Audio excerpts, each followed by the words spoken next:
अबू अली सीना के बारे में बात याद आ गई मुझे। अबू अली सीना ये इतना सेंसिटिव आदमी था कि घर के चारों ओर कई कई मील, तो मिसाल देने वाले ने मिसाल ये दी है कि चक्की चलती थी ना, चक्की, तो उसे नींद नहीं आती। एक बादशाह को उन्होंने, वो बादशाह सोता था तो ये जो फूल होते हैं ना, फूलों की पत्तियों की तह लगाई जाती थी, फिर उसके ऊपर सोता था। तो एक दिन वो कहने लगा कि पत्तियां जिसने बिछाई हैं उसको बुलाया जाएगा, यार सही तरह पत्तियां तूने वो जो पीछे उसकी होती है डोडी होती है, जड़ जो होती है, वो तो उन्हें उतारी नहीं। कहता ये उतारी। उसने कहा दोबारा चेक करो, तो 1.5 फुट की तय और सारे चेक की तो एक वो डोडी मौजूद थी। कहता सारी रात सुकून और नींद नहीं आई।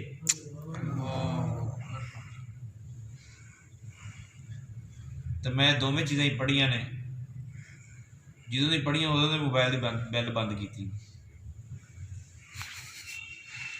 ये ना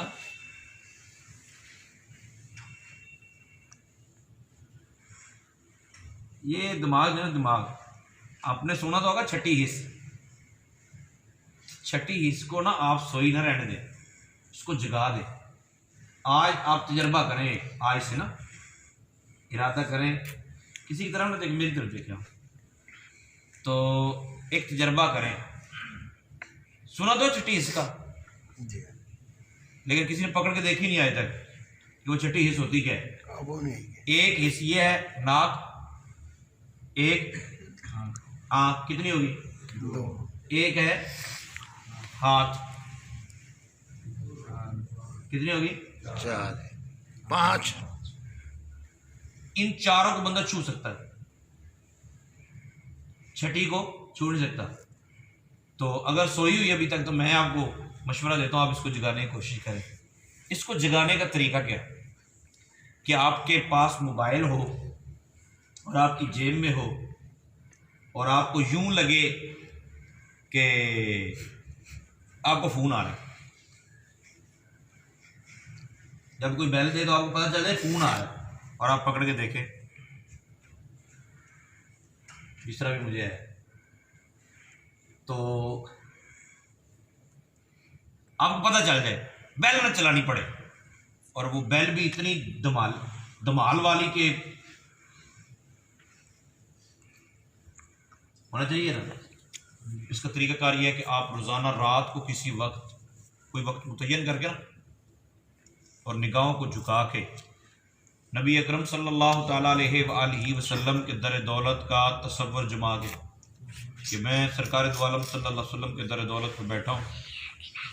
दुरूद ताज पढ़ना 11 मरतबा, कितनी मरतबा पढ़ना? 11 दफा। और तमाम ख्यालात ज़हन से निकाल के ये काम करना। 21 दिन कर लें। कितनी मरतबा पढ़ना है? 21 दिन, 11 दफा पढ़ना है। कितनी मरतबा पढ़ना है? 11 दफा। और कितने दिन पढ़ना है? 21 दिन। और क्या पढ़ना है? दुरूद ताज। तसव्वुर रसूल पाक सल्लल्लाहु अलैहि वसल्लम के दर दौलत का बांध के आपकी छठी हिस्स जो तशरीफ फरमाया ना और पुरसकून तरीके से सोई हुई, ये जाग जाए। आप कहेंगे मौलवी साहब ये कोई विलायत नहीं है। पहले नहीं कहते थे अम्मा कहनी पुत्र की हाल है तेरा, अब भी कई मरतबा अम्मा फोन कर पुत्र की हाल है, ठीक है अम्मी जी मैं तो सही हूँ, मेरा दिल में कुछ हो रहा सी है, वो मेरे बेटे का एक्सीडेंट हो गया, तो अम्मा बातें सुनाती होंगी बड़ी बूढ़ी, बस वो मुझे तो यूं लग रहा था जैसे पता नहीं क्या हो रहा है। तो जनाब वो आप तार तो नहीं भेजते, ये दिल को, दिल की राह होती। तो आप, ये विलायत नहीं है, ये ख्यालात हैं। तो बराए मेहरबानी हत्तल इम्कान इसकी कोशिश करें कि इसकी बैल बंद ही रहे। कोई ऐसी वजह नहीं है कि आप इसको जेब में रखते हैं और बैल इसलिए की ऊँची होती है। तो हमारे यहाँ कोई भी जो है ना वो बोला तो नहीं होता, तो फिर भी अगर ऐसा मामला है तो ठीक है, या आप चलाएं भी बैल को, मगर एहतियात रखें। एक तो इतनी ऊंची नहीं होनी चाहिए कि कान फाड़े। दूसरा कोई इसकी बीप होती है, वो बीप लगा ले कि वाइब्रेशन भी, चलो वाइब्रेशन से भी नुकसान ज़्यादा हैं। मैं कहता हूँ आप वाइब्रेशन भी ना हो, आपके बेल भी ना हो, कुछ भी ना हो, आपको फिर भी पता चल जाए, चल जाता है। चलो अमल करना हो, खैर 11 दिन तक लो, हाँ जी, नहीं तो फिर बेल बंद रखा करो मसीते आगे, थोड़ी मेहरबानी। ये ना काफ़ी परेशानी होती है। अच्छा, हमारे यहाँ जिसकी ये बेल चलती, मैं ये नहीं कह रहा कि वो लगातार ही ऐसा करता है, कभी कभार ऐसा होता है और गलती हो जाती है। बस आप लोग भी उस दिन के इंतज़ार में जिस दिन मुझसे ही होगी, फिर आप मुझे कहेंगे मौलवी साहब तुसी आप दी क्यों बंद रखे। तो अल्लाह ताला मुझे भी बचाए। अल्हम्दुलिल्लाहिल्लज़ी आफ़ानी मिम्मा इब्तलाहु बिही व फ़द्दलनी अला कसीरिन मिम्मन ख़लक़। ये मिम्मा इब्तला का उस वक्त कहा जाता है जब जिसको वो परेशानी है वो सामने हो, और चूँकि मैं उसको जानता नहीं जिसके मोबाइल की बेल बजी, तो मैंने इसलिए मिम्मा इब्तलाहु भी पढ़ा है, मिम्मा इब्तलाहु बिही व फ़द्दलनी अला कसीरिन मिम्मन ख़लक़ तफ़दीला।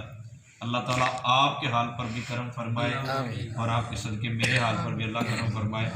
आमीन।